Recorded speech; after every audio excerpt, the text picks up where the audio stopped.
உண்டாம், நல்ல மனம் உண்டாம், மாமலரால் நோக்குண்டாம், மேனி நுணங்காது பூக்கொண்டு துப்பாத்து திருமேனி தும்பிக்கையான் பாதம் தப்பாமல் சார்வார் தமக்கு. இந்த வீடியோவில் நம்ம பார்க்கக்கூடிய விஷயம் அப்படிங்கிறது மே மாதத்துக்கான பலன்கள். இந்த மே மாதம் அப்படிங்கிறது ஆங்கில மாதம். மே மாதம் அப்படிங்கிறது சித்திரையினுடைய 18ஆம் தேதியிலிருந்து ஜூலை மாதம் ஜூலை மாதம் தொடக்கம் வரைக்கும், அதாவது சித்திரை வைகாசி 17ஆம் தேதி வரைக்கும் இருக்குது. மொத்தம் 30 நாள் இருக்குது இந்த மே மாதம் அப்படிங்கிறது. இந்த 30 நாளுக்குமான பலன்கள் அப்படிங்கிறது என்ன, 12 ராசிக்கும் அப்படிங்கிறத நம்ம பார்க்குறோம். முதல்ல இந்த சித்திரையினுடைய விசேஷங்கள் என்ன அப்படிங்கிறத பார்ப்போம். சித்திரை மாதம் அப்படிங்கிறது சித்ரா பௌர்ணமி அப்படிங்கிறது ரொம்ப தவிர்க்க முடியாத ஒரு விஷயம். சித்ரா பௌர்ணமி அப்படிங்கிறது சித்திரை 17 அன்று வருது. சித்திரை 17 அப்படின்னு எடுத்துக்கிட்டிங்கன்னா சித்திரை 18 வரைக்குமே பௌர்ணமி இருக்கும். சித்திரை 18 தான் மே மாதத்தினுடைய முதல் நாள். அப்போ இந்த மே மாதம் தொடங்கிறது சித்ரா பௌர்ணமியில் தான் தொடங்குது. ஸோ இந்த மே மாதம் மிகுந்த சிறப்பு வாய்ந்த மாதம் அப்படிங்கிறத நம்ம தெரிஞ்சுக்கணும். இந்த மாதத்தினுடைய கிரக நிலைகள் அப்படிங்கிறது ரொம்ப ரொம்ப ரொம்ப விசேஷமாக இருக்குது. என்ன விசேஷமாக இருக்குது அப்படின்னு கேட்டிங்கன்னா, மேஷத்தில் வழக்கம் போல் எல்லா சித்திரை மாதத்திலும் சூரியன் உச்சமாக தான் இருப்பார். ஆனால் இந்த வருடம் மட்டும் செவ்வாய் ஆட்சி பலம் கொண்டு அதே வீட்டில் இருக்கார்.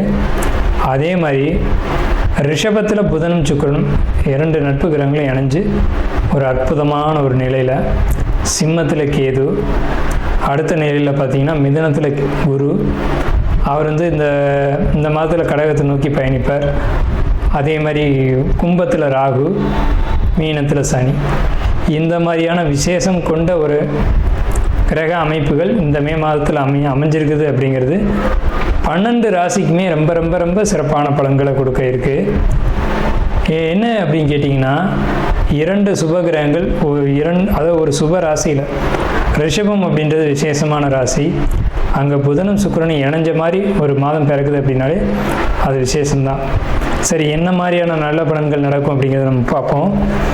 இந்த சித்ரா பௌர்ணமியினுடைய விசேஷங்கள் என்ன அப்படின்னு பார்த்தீங்கன்னா, சித்ரா பௌர்ணமி அன்னைக்கு தான் சித்திரகுப்தனுடைய வழிபாடு நடக்கும். சித்திரகுப்தன் அப்படிங்கிறது யாருன்னு கேட்டிங்கன்னா, யமனுடைய பிஏ, அதாவது அசிஸ்டண்ட். இவர் தான் பாவ புண்ணிய கர்மா கணக்குகளை கையில் வச்சக்கூடியவர். ஸோ இவர் வழிபடக்கூடிய நாள் தான் சித்ரா பௌர்ணமி. அது மட்டும் இல்லாது ஒவ்வொரு குடும்பத்திலையும் அந்த குடும்பத்தினுடைய கன்னி தெய்வங்களை வழிபாடு பண்ணக்கூடிய மாதம்தான் சித்ரா பௌர்ணமி. சித்ரா பௌர்ணமி என்று விசேஷமாக அவங்கவுங்க குடும்பத்தில் கன்னி தெய்வங்களை எடுத்து வழிபாடு பண்ணுவாங்க. நம்ம வேணால் கன்னி தெய்வங்களுடைய வழிபாடு எப்படி அப்படிங்கிறத ஒரு தனி வீடியோவை கூட கொடுப்போம். ஸோ கன்னி தெய்வ வழிபாடு அப்படிங்கிறது ரொம்ப விசேஷமானதும் கூட, முக்கியத்துவம் வாய்ந்ததும் கூட. இதில் சித்திரகுப்தனுடைய வழிபாடு ரொம்ப ஒரு அவசியமான விஷயம். அதே மாதிரி திருவண்ணாமலை கிரிவலம், அவரவருடைய குலதெய்வ வழிபாடு. இதில் ரொம்ப குறிப்பிட்டு பேசணும் அப்படின்னா, அன்னதானம் கொடுக்கறது. இந்த சித்திரை மாதத்தினுடைய ஒரு உக்கிரமான காலகட்டத்தில் அன்னதானம் கொடுக்கறத காட்டிலும் நீர்மோர் கொடுக்கறது, தாகத்துக்கு தண்ணீர் கொடுக்கறது, இதெல்லாம் ரொம்ப ரொம்ப விசேஷம். ஸோ அவங்க வயிறு குளிர்றது போல், மனம் குளிர்வது போல் உங்களுக்கு கர்மா தீர்க்கப்படும் அப்படிங்கிறது முக்கியமான விசேஷம். ஸோ இது முக்கியமான விஷயம். அதே மாதிரி இந்த சித்திரை மாதத்தில் கத்திரி வெயில் அப்படிங்கிறது மே மாதம் 4ஆம் தேதி அன்னைக்கு மே 28 வரைக்கும் இருக்கும். இந்த 25 நாட்களும் மக்கள் அதிகப்படியாக யாரும் வெளியில் வராமலும் சில விஷயங்களை தவிர்த்துக்கவும் வேணும். துளாராசி என்பவர்களுக்கு மே மாதம் நல்ல மாதமாக, ஒரு நல்ல பலன்களை கொடுக்கக்கூடிய மாதமாக திகழ இருக்குது. நல்ல ஒரு மாதமாக திகழ இருக்குது அப்படின்னு கேட்டிங்கன்னா, என்ன விஷயத்துக்கு நல்ல மாதம் அப்படின்னு கேட்டிங்கன்னா, இப்போ குறிப்பாக பொருளாதாரம், குடும்ப வாழ்க்கை, அதே மாதிரி திருமண விஷயங்கள், குழந்தை பாக்கியம், இந்த மாதிரியான விஷயங்கள் எல்லாத்துக்குமே ஒரு சிறப்பான ஒரு மாதமாக இருக்குது. அதில் குறிப்பாக சொல்லணும் அப்படின்னா, வருமானங்கள் மிகுதியாக கிடைக்கக்கூடிய ஒரு மாதமாக இருக்குது. வருமானத்தை பொறுத்த வரைக்கும் மிகை வருமானம் அப்படின்னு சொல்லக்கூடிய ஒரு மாதம் தான் இந்த மே மாதம். எப்படின்னு கேட்டிங்க அப்படின்னா, இந்த துளாராசியை பொறுத்த வரைக்கும் பணம், பெரிய அளவு பணம் வந்து கையில் புழங்கும். பெரிய அளவு பணம் எப்படி வந்து கைக்கு வரும் அப்படின்னு கேட்டிங்கன்னா, அது ஒரு கடனாகவோ இல்லை கடனாகத்தான் அது வரும். கடனாக வரும் பட்சத்தில் அது உங்களுடைய வாழ்க்கைக்கு தேவையான திருமணம், குடும்பம், சுப செலவுகளை நீங்கள் பூர்த்தி செய்து கொள்ளக்கூடிய ஒரு விஷயத்துக்காக நீங்கள் வந்துட்டு கடன் வாங்கக்கூடிய ஒரு மாதமாக அது இருக்கும். அதே மாதிரி பார்த்துக்கிட்டிங்கன்னா தொழில்னு சொல்லும்போது கட்டுமான தொழில் பண்ணக்கூடியவங்களுக்கு ரொம்ப சிறப்பாக இருக்குது. கட்டுமான தொழில் பண்ணக்கூடியவங்க ஒரு பெரிய முயற்சிகள் எடுத்து அந்த பெரிய முயற்சிகளுக்கான முதலீடுகளை இந்த டைமில் பண்ணலாம். மே மாதத்தில் அதற்கான ஒரு கடன் ஒரு அமைப்பை ஏற்படுத்திக்கிறதும் இந்த மாதத்தில் நடக்கும். கடன் மட்டும் இல்லாமல் கடன் ஒரு சுபவிரயமான கடனாக இருக்கக்கூடிய ஒரு காலகட்டமாக இது இருக்குது.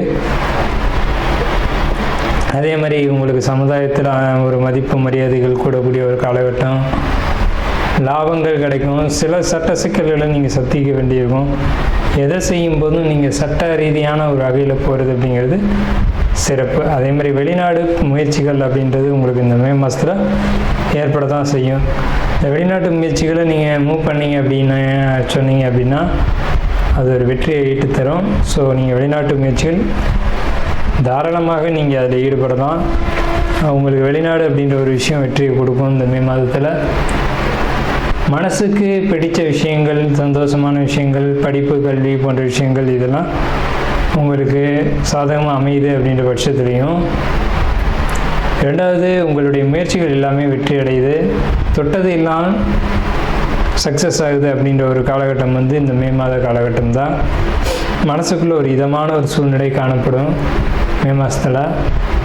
அதே மாதிரி பார்த்துக்கிட்டிங்கன்னா உங்களுக்கு வந்துட்டு உங்களுக்கு அயன சயன போகங்கள் அப்படிங்கிறது ரொம்ப சிறப்பாக இருக்கும்.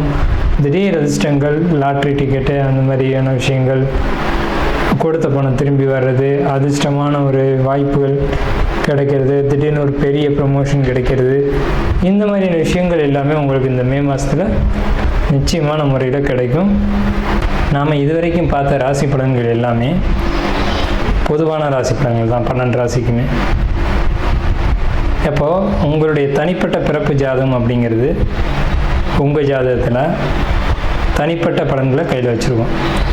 உங்களுக்கு ஜோதிடம் சம்பந்தமான சந்தேகங்கள் இருந்தாலும் சரி, அல்லது ஜோதிடம் பார்க்கணும் அப்படின்ற எண்ணங்கள் இருந்தாலும் சரி, இல்லை ஜோதிடத்தில் சந்தேகம் இருக்குன்னு நீங்கள் நினச்சாலும் சரி, நம்ம நம்பர் வந்து கீழே ஸ்க்ரீனில் தெரியுது. அந்த நம்பருக்கு காண்டாக்ட் பண்ணி நீங்கள் எந்த நேரத்தில் வேணாலும் நம்மக்கிட்ட பேசலாம். இல்லை ஜாதகம் பார்க்கணும் அப்படின்னாலும் நீங்கள் அப்பாயின்மெண்ட் வாங்கிட்டு எப்போ வேணாலும் நம்மளை காண்டாக்ட் பண்ணி ஜாதகம் பார்த்துக்கலாம். நன்றியும் வாழ்த்துக்களும். வாழ்க வளமுடன்.